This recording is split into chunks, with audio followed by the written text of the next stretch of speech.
तो struggling face, acceleration में आपको टीम बिल्ड करनी है, नए वेंचर, नया इंफ्रास्ट्रक्चर, नए लोगों को अपनी टीम में जोड़ना है, हर तरह के लोगों को। जरूरी नहीं है कि आप सिंगल एक ही इन्वेस्टर से फंडिंग लेंगे, आप मल्टीपल। क्राउड फंडिंग का एग्जांपल सबने सुना है। What is called crowd funding? कि क्राउड है, उसको बिजनेस के बारे में बताओ, बिजनेस का प्रपोजल दो। हो सकता है कोई 10,000, कोई 20,000, कोई 1 लाख, कोई 2 लाख, कोई 5 लाख, कोई 10 लाख आपकी कंपनी में इन्वेस्ट करे।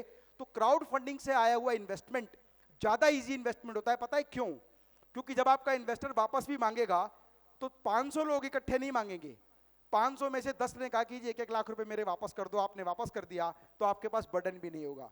अभी बैंकर यहाँ बैठे हुए थे, अगर वो एक ही कंपनी को लोन देते हैं और वो कंपनी डिफॉल्टी हो जाती है तो बैंक डूब जाएगा, जैसे कई केसेस आपने इंडिया में सुने हैं। ठीक उस तरह से बैंक में जब पैसा लोग डिपॉजिट करते हैं, सारे लोग एक साथ डिमांड कर ले तो बैंक खाली हो जाएगा। दैट्स मीन्स अगर आप क्राउड फंडिंग करते हैं, क्राउड फंडिंग का तरीका क्या है? आप अपने सर्कल के लोगों से बातचीत करें, बिजनेस का प्रपोजल दिखाएं, बिजनेस को रियल एग्जांपल के रूप में दिखाएं, पास्ट परफॉर्मेंस दिखाएं, फ्यूचर ग्रोथ पॉसिबिलिटी दिखाएं। अगर वो व्यक्ति समझदार है तो अच्छे जॉकी पर पैसा लगाएगा, अगर वो व्यक्ति और अधिक समझदार है तो जॉकी के साथ साथ घोड़े को भी चेक करेगा, और आगे इसी तरह से कहानी चलती रहेगी। तो आप सबसे पहले मल्टीप्लाई करें अपने ग्रोथ को, सेल्स के रिवेन्यू को डेवलप करना शुरू करें। मैंने कहा था कि बिजनेस में केवल वही किंग बनेगा जो सेल्स के वॉल्यूम को डेवलप करेगा, क्योंकि दुनिया के बेहतरीन से बेहतरीन मैन्युफैक्चरर भी, बड़े से बड़े इंडस्ट्रियलिस्ट भी उस आदमी के साथ हाथ जोड़कर खड़े हैं सामने जिसके पास सेल्स का वॉल्यूम है। तो हमने हमारी इंडस्ट्री में पहले सेल्स का वॉल्यूम जनरेट किया, उसके बाद प्रोडक्शन यूनिट लगाया, फिर वाइड नेटवर्क, उसके बाद सिस्टम ड्रिवन कंपनी, उसके बाद अब मैं आपको बताता हूं। कई बार लगता है ना कि एक बंदा एक इंडस्ट्री के बारे में बोल रहा है तो शुरुआत कहां से की होगी। ये शुरुआत कोई पेरेंटल बिजनेस नहीं रहा, 3 जनरेशन से चलता हुआ बिजनेस नहीं रहा। 1999 में मैं होम ट्यूशन पढ़ाया करता था, एक छोटी सी बाइक लेकर घर घर जाके होम ट्यूशन पढ़ाता था 1999 में। और 2000 में ही मैं ये समझ गया, 1 साल में मैं समझ गया कि अगर घर घर जाके ट्यूशन पढ़ाऊंगा ना तो पढ़ाने का जो ड्यूरेशन है, उतनी ड्यूरेशन के बावजूद भी ज्यादा नंबर ऑफ ट्यूशन ले नहीं पाऊंगा मैं। तो मैंने अपने खुद का कोचिंग इंस्टीट्यूट खोला, और उसके बाद में सन 2001 में, देखिए ध्यान रखिएगा, बिजनेस में और इंडस्ट्री में एक बात जानना बहुत जरूरी है कि आपकी इंडस्ट्री कब पीक पर आएगी और कब वो इंडस्ट्री नीचे जाएगी। एक व्यक्ति जो इंडस्ट्री को डाउनफॉल जाने से पहले ही दूसरी इंडस्ट्री की तैयारी कर ले, वही जीवन में सफलता हासिल करेगा। सन 2001 में नई अपॉर्चुनिटी आई, और ये हमेशा होता है, हर व्यक्ति की लाइफ में होगा कि बिजनेस की नई नई अपॉर्चुनिटीज आएंगी। जैसे 2001 में मोबाइल फोन टेक्नोलॉजी नया नया आया, जैसे ही वो नया आया हमने उसको अडेप्ट किया और उसके कोर्स डिजाइन कर दिए और अपने इंस्टीट्यूट में मोबाइल रिपेयरिंग कोर्स पढ़ाना शुरू किया। उसके बाद अगले 2 साल में ही हमने 48 इंस्टीट्यूट की फ्रेंचाइजी यूनिट्स बनाकर खड़ी कर दी। इंपॉर्टेंट बात यह है कि आप अगर अपनी यूनिट को मल्टीप्लाई नहीं करेंगे, डुप्लीकेट नहीं करेंगे, तो वैसे बिजनेसेस इंडस्ट्री में और भी खड़े हो जाएंगे। तो राइट तरीका क्या है? आप एक यूनिट बनाते हैं, उसको मल्टीप्लाई करें in terms of dealers, in terms of distributor, in terms of franchisee, in terms of associate partner, in terms of own units. और वो हमने करना शुरू किया। 2012 में एक नई अपॉर्चुनिटी मेरी लाइफ में आई, और वो opportunity stainless steel modular kitchen की इंडस्ट्री, क्योंकि गवर्नमेंट स्टील बिजनेस को प्रमोट कर रही थी, स्टील अथॉरिटी भी तेजी से आगे बढ़ रही थी, स्टील तेजी से बढ़ता जा रहा था, गेट, ग्रिल, रेलिंग सब स्टील में कन्वर्ट हो रही थी, रेलवेज, मेट्रोज, पार्ट्स सब स्टील में कन्वर्ट हो रहे थे क्योंकि मेंटेनेंस फ्री है। उसी समय पर मुझे लगा ये राइट इंडस्ट्री आगे बढ़ने के लिए। मैंने स्टील इंडस्ट्री में हाथ आजमाया और मॉड्यूलर किचन का बिजनेस मेटास लाइफस्टाइल के ब्रांड से लेकर आया। और ध्यान रखिएगा, यही बात जो मैं भी आपको वीडियो के माध्यम से कह रहा था कि एक बार यदि आपको अनुभव हो जाए तो आप बूढ़े ना उस अनुभव को लेकर, रुके ना, उस अनुभव को आने के बाद बाज की तरह अपने आप को तैयार करें। क्योंकि मैंने पूरे जीवन में 48 इंस्टीट्यूट ऑफ फ्रेंचाइजी बनाए, तो मैं ये बात समझ चुका था कि किसी भी बिजनेस को फ्रेंचाइजी कैसे करना है। और 2012 में हमने जब फ्रेंचाइजी करना शुरू किया तो 28 शोरूम्स का आंकड़ा हम केवल 2 साल में पार कर गए। और 2015 में एक विजनरी पर्सन ही किसी कंपनी को पब्लिक लिमिटेड बनाता है। आज यहां पर एमएसएमई का प्रोग्राम है सर, और हर व्यक्ति अपना आईपीओ लाना चाहता है, यस और नो? हर व्यक्ति के मन में सपना आईपीओ लेकर आना है, लेकिन क्या आईपीओ लाने से पहले कई नंबर ऑफ इयर्स की आपने तैयारी की? आप में से कितने लोगों ने आईपीओ का विजन बनाया और उसके अगले 3 महीने में पब्लिक लिमिटेड कंपनी फॉर्म कर ली? मुझे पता था कि मुझे लाइफ में क्या करना है। 2015 में हमने पब्लिक लिमिटेड कंपनी फॉर्म की और उसके बाद अपने बिजनेस को मजबूत बनाने में रुक गए, खड़े हो गए। क्योंकि एमएसएमई आईपीओ, एसएमई आईपीओ लेके आने के लिए आपके पास कंप्लायंसेस होने चाहिए, आपके पास इंफ्रास्ट्रक्चर होना चाहिए, आपके पास सेल्स का वॉल्यूम होना चाहिए, आपके पास टीम होनी चाहिए, आपके पास अच्छे प्रमोटर होने चाहिए, आपके पास अच्छे इन्वेस्टर होने चाहिए, तभी तो कोई व्यक्ति किसी कंपनी में इन्वेस्ट करने के लिए तैयार होगा। तो 2012 से 2015 तक, मतलब 2012 में हमने शुरू किया, 3 साल में हमने सबसे पहले सेल्स का नेटवर्क बनाया बिना मैन्युफैक्चरिंग प्लांट लगाए, बिना मैन्युफैक्चरिंग प्लांट लगाए। क्योंकि मैंने एक बात आपको कही थी कि दुनिया के बेहतरीन मैन्युफैक्चरर हर उस व्यक्ति के सामने हाथ जोड़कर खड़े हैं जिसके हाथ में सेल्स का वॉल्यूम है। तो सेल्स का वॉल्यूम पहले बनाना इंपॉर्टेंट है। हमने सबसे पहले सेल्स का वॉल्यूम बनाया, शोरूम बढ़ाते गए, जब शोरूम बढ़े तो सेल बढ़ी, सेल बढ़ते बढ़ते बढ़ते इस स्तर पर आ गई कि अब हमें जरूरत पड़ी अपना खुद का प्लांट लगाने की। और 2015 में लिमिटेड कंपनी जो बनाई थी, 2024 में प्लांट लगाने के प्रोजेक्ट को 18 जून 2018 को मैंने शुरू किया, 2024 को मैंने शुरू किया, और मात्र 6 महीने में एक पूरी इंडस्ट्री बना के खड़ी कर दी, जिसमें आज large number of share holder हैं। प्री लिस्टिंग की बात कर रहा हूं मैं, लिस्टिंग तो जब होगी, प्री लिस्टिंग पर ही large number of share holders, large number of equity holder, crowd funding, सारे फॉर्मूले अडेप्ट करके अपनी पूरी इंडस्ट्री को मात्र 5 महीने के अंदर बना के, एस्टेब्लिश करके, रनिंग करके लेकर आए। और मैं समझ गया कि और नई कौन सी अपॉर्चुनिटी है।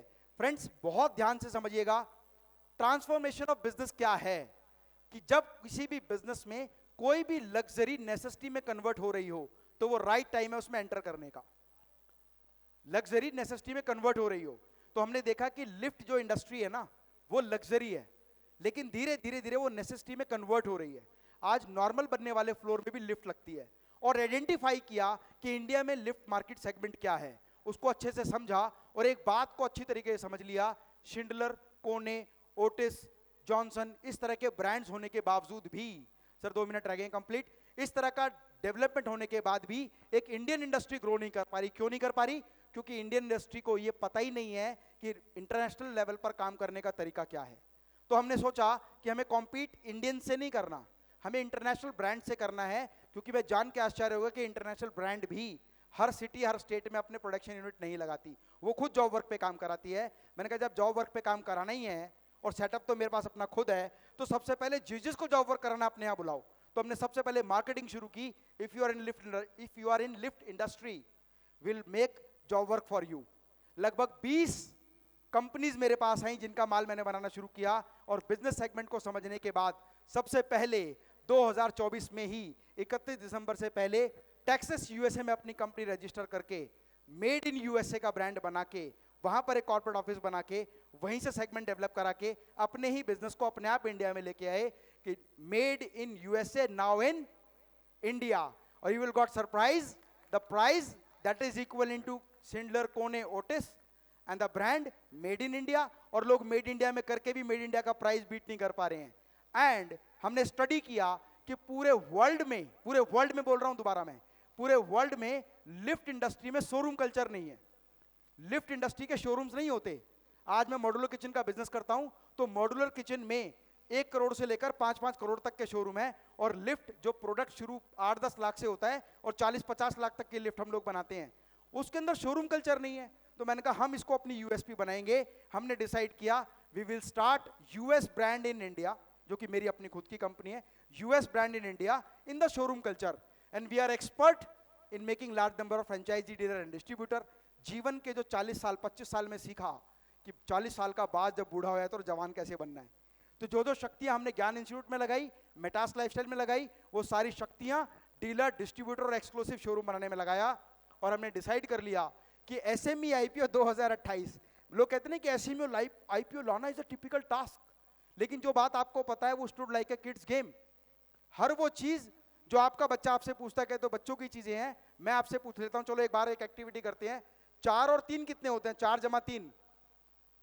अगर कोई बच्चा आके पूछे तो कैसे कहते? 4 और 3 नहीं पता? 4 और 3 कितने होते हैं? 7 होते हैं। बताओ, इसको ये भी नहीं पता। चलो अब मैं आपसे पूछ लेता हूँ, 7226 और 1232 जोड़ दो, कितने होते हैं? अब तो बड़ी हो गई ना समस्या। तो एसएमई आईपीओ लाना कोई टिपिकल टास्क नहीं है।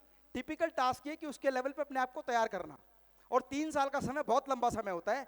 अगर आप सही तरीके से प्लानिंग बैकबोन में आपने अच्छी की हुई है, तो 3 साल में आप SME IPO stood like a kids game ला सकते हैं।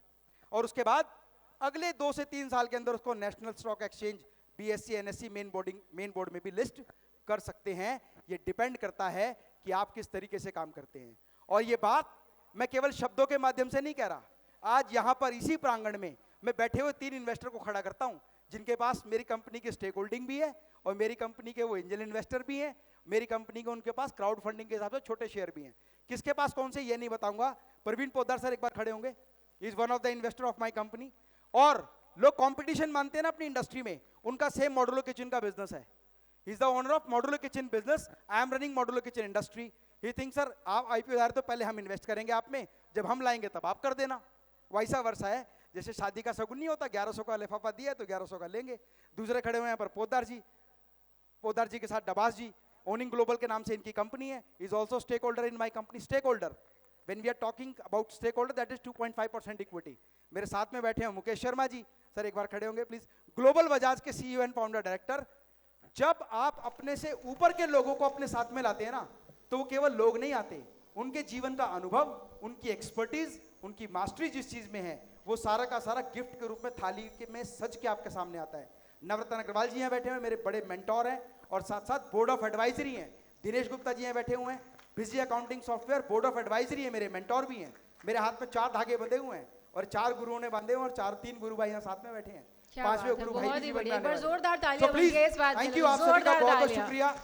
लाइफ में आगे बढ़ें, प्रयास करें और अपनी सफलता को अचीव करें और अपने अनुभव का इस्तेमाल अपने बिजनेस में जरूर करें।